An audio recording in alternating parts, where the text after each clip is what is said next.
नमस्कार, मैं हूं राज माहुर। एशिया में दक्षिण पूर्व का द्वीप देश थाईलैंड दुनिया का एक प्रमुख पर्यटन स्थल है और दुनिया भर के पर्यटक इस देश के खूबसूरत समुद्र तटों को देखने आते हैं। समुद्र से घिरा होने के कारण यहाँ साल भर पर्यटकों का आना जाना लगा रहता है। पर्यटन इस देश में आय का प्रमुख जरिया भी है और लोगों की आजीविका भी काफी हद तक इसी से जुड़ी हुई है। आमतौर पर थाईलैंड का जिक्र पर्यटन के हवाले से ही किया जाता है, लेकिन इस देश की चर्चा कुछ और कारणों से भी होती है।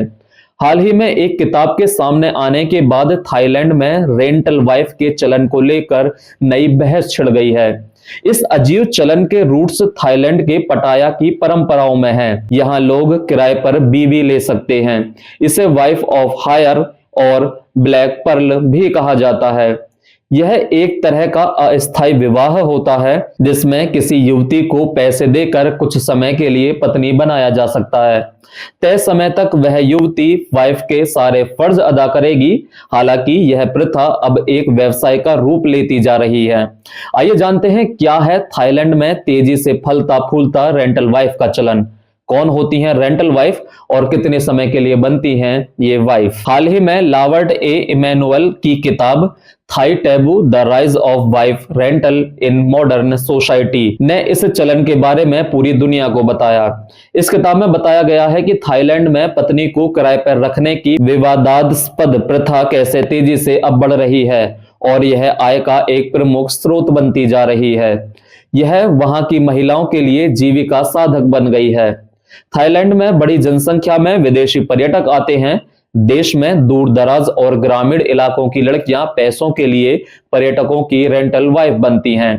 यह ट्रेंड थाईलैंड के पटाया के रेड लाइट इलाके बार और नाइट क्लबों से अपना व्यवसाय चलाते हैं। थाईलैंड में यह व्यवसाय के रूप में तेजी से फैल रहा है। थाईलैंड में रेंटल वाइफ की विवादास्पद प्रथा है। गरीब पृष्ठभूमि की महिलाएं पैसा कमाने के लिए विदेशी पर्यटकों की पत्नी बनकर रहना शुरू कर देती हैं। यह व्यवस्था कोई औपचारिक विवाह नहीं है, एक अस्थायी अनुबंध होता है और कुछ दिनों से लेकर कई महीनों तक के लिए किया जा सकता है। महिलाएं पैसे कमाने और परिवार का भरण पोषण करने के लिए इस तरह के काम करती हैं। ये महिलाएं मुख्य रूप से बार या नाइट क्लब में काम करती हैं और बेहतर ग्राहक मिलने पर रेंटल वाइफ बन जाती हैं। किराए की रकम महिला की उम्र, सुंदरता, शिक्षा और समय के अनुसार तय होती है। यह रकम $1600 से लेकर $1,16,000 तक हो सकती है।